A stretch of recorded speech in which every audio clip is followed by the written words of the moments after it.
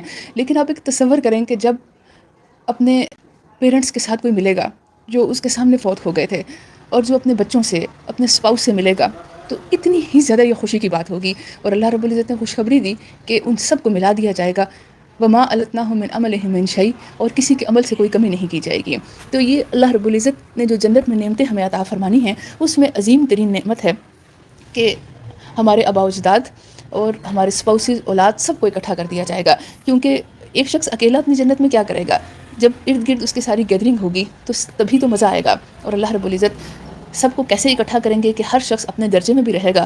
اگر کسی کے اعمال میں بہت زیادہ فرق ہے تو اللہ رب العزت بہتر جانتے ہیں۔ اور پھر آپ سوچئے کہ کتنی ہی خوشی کی بات ہوگی کہ ہم رسول اللہ صلی اللہ علیہ وآلہ وسلم کو دیکھ سکیں گے۔ آپ نے کبھی ایسا ایکسپیرینس کیا کہ آپ اکثر جن اسکالرس کو سنتے ہیں ان سے آپ بہت محبت کرتے ہیں، کیونکہ ان سے محبت کی وجہ یہ ہوتی ہے کہ ان سے آپ دین سیکھتے ہیں، آپ کو اللہ کی پہچان ہوتی ہے، اللہ رب العزت کی معرفت حاصل ہوتی ہے۔ تو اس کی وجہ سے جو بھی آپ کو دین سکھانے والا ہے وہ آپ کو بہت اچھا لگتا ہے، اور آپ نے اگر اس کو نہیں دیکھا تو اس کو دیکھنے کا بہت شوق رہتا ہے، اور اس سے ملاقات کے تو شوق کی کیا ہی بات ہے۔ اگر آپ کو کہیں یہ پتہ چلے کہ وہ آپ کے ریزیڈنس کے بہت قریب ان کا کوئی ایونٹ ہونے والا ہے، یا پھر یہ ہے کہ آپ ان سے ملاقات کے لیے جا سکتے ہیں، تو آپ کو کتنی خوشی ہوتی ہے۔ اور آپ سوچیں کہ جب آپ اپنے کسی ایسے پیارے شخص کے ساتھ ملاقات کر رہے ہوتے ہیں، یا آپ کو ان کے ساتھ کبھی نماز پڑھنے کا موقع ملے، آپ نے کبھی امام کعبہ کے پیچھے نماز پڑھی ہو، تو آپ کو کیسی فیلنگز آ رہی ہوتی ہیں، کتنا مزہ آ رہا ہوتا ہے۔ تو اس وقت آپ یہ سوچا کریں کہ یہ آپ صلی اللہ علیہ وآلہ وسلم کا ایک امتی ہی ہے۔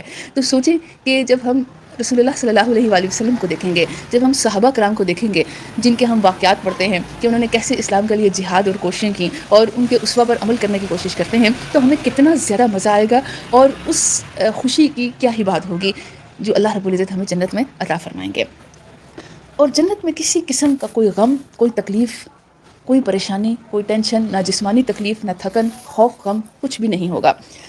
حتیٰ کہ یہ صحیح مسلم کی روایت ہے، حضرت انس بن مالک سے روایت ہے کہ رسول اللہ صلی اللہ علیہ وآلہ وسلم نے فرمایا، قیامت کے دن ایسے شخص کو لایا جائے گا جس کا جہنم میں جانا طے ہو چکا ہوگا۔ دنیا میں اس نے بڑی عیش اور عشرت کی ہوگی، بہت لگزوریس لائف، بہت زبردست طریقے سے زندگی گزاری ہوگی۔ اسے دوزخ میں جب ایک غوطہ دیا جائے گا، ایک دفعہ اس کو نیچے گہرائی میں ڈال کر دوبارہ نکالا جائے گا، تو پوچھا جائے گا، اے ابن آدم، کیا تم نے دنیا میں کبھی کوئی عیش، کوئی مزہ دیکھا؟ کیا دنیا میں کبھی کسی نعمت سے تمہارا واسطہ پڑا؟ وہ کہے گا، اے میرے رب، تیری قسم کبھی بھی نہیں۔ یعنی کہ اس کو اس وقت ایسے لگ رہا ہوگا کہ کبھی کوئی نعمت، کوئی سکون، کوئی راحت، کوئی انجوائمنٹ میرے پاس سے بھی نہیں گزری۔ پھر ایک ایسے شخص کو لایا جائے گا جو جنتی ہوگا، لیکن دنیا میں بہت تکلیف کے ساتھ اس نے زندگی بسر کی ہوگی۔ کچھ لوگ بیماری کی وجہ سے زندگی تکلیف میں گزارتے ہیں، کچھ پر دشمن مسلط ہو جاتے ہیں، جیسے کہ آج کل آپ یہ دیکھیے کہ کس طرح سے مسلمانوں پر اور ان کے بچوں پر ظلم ہو رہا ہے۔ جنگ کے دوران کیسے کیسے زخم لگتے ہیں، مالی طور پر بھی اور جسمانی طور پر بھی، اور کتنی شدید مشکل کا وقت ہوتا ہے۔ یا کئی دفعہ کسی پہ فقر و فاقے کی حالت ہوتی ہے، کئی مرتبہ کسی کوئی جھوٹے کیس ایسے ہوتے ہیں، الزامات، ان میں بیچارے پھنسے رہتے ہیں. کئیوں کو کس چیز کی پریشانی ہوتی ہے؟ ناکامیوں کا، نقصان کا سامنا کرنا پڑتا ہے. تو وہ شخص جو دنیا میں بڑی ہی تکلیف میں رہا، اسے جنت میں ایک غوطہ دیا جائے گا اور پھر اسے پوچھا جائے گا، اے ابن آدم، کیا دنیا میں تم نے کبھی کوئی تکلیف دیکھی یا کبھی رنج اور غم سے تمہارا واسطہ پڑا؟ وہ کہے گا، اے میرے رب، آپ کی قسم کبھی بھی نہیں. مجھے تو نہ کبھی کسی رنج و غم سے واسطہ پڑا اور نہ ہی میں نے کبھی کوئی تکلیف دیکھی. تو جنت کا ایک جھونکا پہنچتے ہی، اس میں ایک لمحہ گزارتے ہی دنیا کی ہر تکلیف اور مصیبت ہوا ہو جائے گی. اللہ رب العزت سورہ النحل میں ارشاد فرماتے ہیں، ما عندکم ینفد وما عند اللہ باق. جو تمہارے پاس ہے وہ ختم ہو جانے والا ہے اور جو اللہ کے پاس ہے وہ باقی رہنے والا ہے. ہم مشقت کے ساتھ، تکلیف کے ساتھ، اپنے نفس پہ ناگواری برداشت کر کے جب کوئی عمل کرتے ہیں تو وہ عمل اللہ کے ہاں باقی رہ جاتا ہے. وما تقدموا لانفسکم من خیر تجدوہ عند اللہ. تم جو کچھ بھی آگے نیکی بھیجو گے اس کو اللہ کے ہاں پالو گے، وہ اللہ کے پاس محفوظ ہے. اور جو ہم نے مشقت اٹھائی، تکلیف اٹھائی اس نیکی کو کرنے میں، وہ ختم ہو جاتی ہے. ہمیں جب ہم نماز کے لیے صبح اٹھتے ہیں، نیند آئی ہو تو بس صرف اتنی دیر تک تکلیف ہوتی ہے جب تک ہماری آنکھ نہیں کھل جاتی. اس کے بعد وہ تکلیف ختم ہو جاتی ہے اور اجر ہمیشہ کے لیے باقی رہ جاتا ہے. تو اس دنیا میں اگر ہم اس دنیا سے دل لگائیں گے تو دنیا اور اس کی نعمتیں یہیں پر ختم ہو جانے والی ہیں، لیکن جو اللہ کے پاس اجر ہے، یہ جنتیں کبھی بھی ختم ہونے والی نہیں ہیں. خالدین فیہا ابدا، ہمیشہ ہمیشہ کے لیے عبدالآباد اس میں رہیں گے. اور پھر جنت میں رسول اللہ صلی اللہ علیہ وآلہ وسلم نے فرمایا، اہل جنت کو کسی چیز پر اتنی حسرت نہیں ہوگی. یعنی کہ وہ جنت میں کوئی پریشانی تکلیف تو ہے نہیں، لیکن ایک حسرت ان کو اس چیز پر نہیں ہوگی کہ دنیا میں ہمیں یہ نہیں ملا یا ہم اتنی تکلیفوں سے آئے، بلکہ اگر ان کو حسرت ہوگی تو اس لمحے پر حسرت ہوگی جو دنیا میں اللہ کی یاد کے بغیر گزر گیا. جب وہ حسرت کریں گے، کاش اس لمحے میں بھی جو ہم نے اللہ کی یاد کے بغیر گزارا، اللہ کو یاد کر لیتے، اللہ کا ذکر کر لیتے، عبادت کر لیتے، کوئی نیک عمل کر لیتے، کسی کے ساتھ حسن سلوک کر لیتے. کیونکہ جو ہم معاملات بھی کرتے ہیں وہ بھی سب اللہ کا ذکر ہے. کیسے؟ اگر ہم اللہ کا حکم ذہن میں رکھیں گے. وبالوالدین احسانا، والدین کے ساتھ حسن سلوک، ان کے ساتھ آپ جو بھی اچھا کر رہے ہیں، ان کی خدمت، یہ سب کچھ وہ اللہ کے حکم کی اطاعت ہے، اللہ کا عملی طور پر ذکر ہے. اقربین سے جو آپ حسن سلوک کر رہے ہیں، یتامہ، مساکین، مسافر، نیبرز، آپ کے ارد گرد جو بھی ہے، آپ جو بھی خدمت خلق کرتے ہیں، وہ سب اللہ کا عملی طور پر ذکر ہے. اگر آپ سچی نیت کے ساتھ، خلوص کے ساتھ اللہ کے لیے کرتے ہیں، یعنی کہ اللہ کا حکم سمجھتے ہوئے اور اللہ سے ریوارڈ لینے کے لیے، دنیا کا کوئی مقصد نہ ہو، تو ہر عمل جو آپ اللہ کی رضا کے لیے کریں گے وہ عملی طور پر اللہ کا ذکر ہے. اللہ تعالیٰ ہمیں عطا فرمائے. جنت کے جو محل ہیں وہ سونے اور چاندی کی اینٹوں سے بنے ہوں گے اور اس کے سنگریزے موتی اور یاقوت کے ہیں، مٹی زعفران کی ہے. جنت میں کبھی موت نہیں آئے گی اور نہ ہی بڑھاپا آئے گا، بلکہ جنتی ہمیشہ جوان رہیں گے. یہ ترمذی کی روایت ہے. حضرت ابو ہریرہ نے روایت کی، رسول اللہ صلی اللہ علیہ وآلہ وسلم سے عرض کیا، اے اللہ کے رسول، مخلوق کس چیز سے پیدا کی گئی ہے؟ آپ صلی اللہ علیہ وآلہ وسلم نے فرمایا، پانی سے. ہم نے عرض کیا، جنت کس چیز سے بنی ہوئی ہے؟ آپ نے فرمایا، اس کی ایک اینٹ چاندی کی ہے اور ایک سونے کی. اس کا سیمنٹ، یعنی کہ جو سنگریزے چھوٹا چھوٹا سا آپ دیکھیں گے، کرش جو ہے وہ اسی سے ہی سیمنٹ بنتا ہے. تو جو سیمنٹ جس کے ذریعے تعمیر کی جاتی ہے وہ خوشبودار مسک ہے. اس کے سنگریزے موتی اور یاقوت کے ہیں. آپ نے وہ والا دیکھا ہوگا فارمولا کہ جس سے بنتی ہے، کنسٹرکشن کا مٹیریل تیار ہوتا ہے، اس میں کتنا کچھ شامل ہوتا ہے. تو وہ سب کچھ اس میں آپ دیکھیے کہ پانی شامل کیا جاتا ہے، ریت ہوتی ہے، سیمنٹ، بجری اور اس کے علاوہ جو کچھ بھی ڈالا جاتا ہے. تو جنت کس چیز سے بنائی گئی ہے؟ اینٹیں تو سونے اور چاندی کی ہیں اور اس میں خوشبودار مسک ہے. مسک قیمتی ترین خوشبوؤں میں سے ہے. اور موتی اور یاقوت، یعنی کہ روبیز اور پرلز، ایسے باریک باریک اور کچھ موٹے، ان سے یہ سارا کہہ لیں مسالہ تیار کر کے اور سونے اور چاندی اینٹوں کے ساتھ محلات تعمیر کیے گئے ہیں. مٹی زعفران کی ہے. زعفران ایک پھول سے نکلتا ہے اور اصل زعفران انتہائی قیمتی ہوتا ہے، یعنی کہ آپ کو وہ شاید 5 گرام بھی ہزاروں روپے میں ملے گا اس چیز کے ساتھ. یعنی کہ مٹی کتنی حقیر چیز ہے جو کہ ایکسٹرا اور فالتو ہوتی ہے. تو دنیا میں جو بھی نعمتیں ہیں وہ کبھی بھی جنت کا مقابلہ نہیں کر سکتی. تو دنیا کا ہی زعفران آپ اگر 5 گرام بھی لیتے ہیں تو آپ کو ہزاروں روپے میں ملے گا، جبکہ جنت کی مٹی ہی زعفران کی ہے. آپ صلی اللہ علیہ وآلہ وسلم نے فرمایا، جو اس میں داخل ہوگا وہ عیش کرے گا، کبھی بھی تکلیف نہیں دیکھے گا، ہمیشہ زندہ رہے گا، کبھی موت نہیں آئے گی. اور جنتیوں کے کپڑے کبھی پرانے نہیں ہوں گے، ان کی جوانی کبھی بھی ختم نہیں ہوگی. جنت عدن ایک خاص جنت ہے اور اس کی یہ خصوصیت ہے کہ اللہ عز و جل نے اس کو اپنے ہاتھ سے تعمیر فرمایا. حضرت انس سے روایت ہے کہ رسول اللہ صلی اللہ علیہ وآلہ وسلم نے فرمایا، جنت عدن کو اللہ تعالیٰ نے اپنے ہاتھ سے تعمیر فرمایا ہے، جس کی ایک اینٹ سفید موتی کی، ایک سرخ روبی کی، یاقوت کی اور ایک سبز زمرد کی ہے۔ اس کی مٹی مس کی ہے، اس کے سنگریزے لؤلؤ کے ہیں، پرلز کے ہیں۔ اس کا گھاس زعفران کا ہے۔ جنت کی تعمیر کے بعد اللہ تعالیٰ نے جنت سے فرمایا کہ کچھ کہو۔ جنت نے کہا فلاح پا گئے ایماندار لوگ۔ پھر اللہ عز و جل نے فرمایا کہ میرے جلال اور میری عزت کی قسم، کوئی بخیل تجھ میں داخل نہیں ہو سکے گا، وہی داخل ہوگا جو دیتا ہے، اعطا واتقا، یعنی کہ اپنے نفس کی قربانی دیتا ہے، اور پھر ہی وہ صدقہ دے سکتا ہے۔ پھر رسول اللہ صلی اللہ علیہ وآلہ وسلم نے یہ آیت تلاوت فرمائی، وَمَن يُوقَ شُحَّ نَفْسِهِ فَأُولَٰئِكَ هُمُ الْمُفْلِحُونَ، جو نفس کی بخیلی سے، لالچ سے بچا لیے گئے، یہی لوگ فلاح پانے والے ہیں۔ رواہ ابن ابی دنیا، یہ ابن ابی دنیا کی حدیث ہے اور صحیح حدیث ہے۔ حضرت عبداللہ بن قیس سے روایت ہے کہ نبی صلی اللہ علیہ وآلہ وسلم نے فرمایا، جنت میں جنتیوں کے لیے 2 باغ چاندی کے ہوں گے، اس کے برتن اور ہر چیز چاندی کی ہوگی، اور 2 باغ سونے کے ہوں گے، اس میں برتن اور ہر چیز سونے کی ہوگی۔ لوگوں کے لیے جنت عدن میں اپنے رب کو دیکھنے میں کوئی بھی چیز رکاوٹ نہیں ہوگی، یعنی کہ وہ لوگ جو جنت عدن، یعنی کہ ایک خاص قسم کی جنت میں ہوں گے جس کو اللہ نے اپنے ہاتھ سے بنایا، وہ لوگ اللہ عز و جل کو براہ راست دیکھ سکیں گے، اور ان کے اور اللہ کے درمیان صرف ایک کبریائی کی چادر ہوگی جو اللہ رب العزت کے چہرہ مبارک پر ہوگی۔ رواہ مسلم۔ حضرت انس بن مالک سے معراج کی حدیث میں روایت ہے کہ رسول اللہ صلی اللہ علیہ وآلہ وسلم نے فرمایا، مجھے جنت میں لے جایا گیا جس میں گنبد سفید موتیوں کے بنے ہوئے تھے۔ گنبد کسی بھی شاندار عمارت کی تعمیر میں استعمال ہوتے ہیں، اور ہمیں حدیث میں عام گھروں کی تعمیر میں گنبد کی تعمیر سے منع کیا گیا، یعنی کہ جیسے کہ مسجد ہمارے لیے مقدس اور عبادت کی جگہ ہے، اس کی تعمیر میں گنبد استعمال کیا جاتا ہے، اور اس کے علاوہ جو شاندار قسم کی عمارات ہوتی ہیں ان میں گنبد کا استعمال ہوتا ہے، عام گھروں میں نہیں، کیونکہ اس سے گھروں کی شان و شوکت میں اضافہ ہوتا ہے، اور رسول اللہ صلی اللہ علیہ وآلہ وسلم نے دنیا میں اس طرح پرتکلف تعمیرات کو پسند نہیں فرمایا۔ تو سفید گنبد سفید موتیوں سے بنے ہوئے ہیں، اور اس کی مٹی مس کی ہے، اور کچھ اور روایات میں بھی ہے کہ ایک ہی موتی کو کاٹ کر، یعنی کہ اللہ رب العزت نے صرف ایک موتی سے ہی کچھ جنتوں کو بنایا ہوا ہے، اور اس کے کچھ خیموں کو اور کچھ محلات کو۔ اللہ رب العزت ہمیں بھی یہ عطا فرمائیں۔ یہ آج کچھ جنت کی جو طرز تعمیر تھی اس کے بارے میں نے آپ کو بتایا۔ اب جنت کے ٹکٹس کے حوالے سے ہر دفعہ میں آپ کو بتاتی ہوں کہ ہم کیا کیا عمل کر کے جنت میں جا سکتے ہیں۔ ویسے تو ہر وہ شخص جو اللہ اور اس کے رسول کی اطاعت کرے گا اس پر اس کے لیے جنت کا وعدہ ہے، لیکن احادیث میں کچھ ایسے خاص اعمال کا ذکر کیا گیا کہ جن کو کرنے والا جنت حاصل کرتا ہے، یعنی کہ گویا وہ جنت کے ٹکٹس ہیں۔ آپ نے وہ عمل کر لیا تو گویا آپ کے پاس جنت کا ٹکٹ آ گیا۔ یہ صحیح مسلم کی روایت ہے کہ رسول اللہ صلی اللہ علیہ وآلہ وسلم نے ایک روز اپنے خطبے میں ارشاد فرمایا، جنت میں جانے والے 3 قسم کے لوگ ہیں۔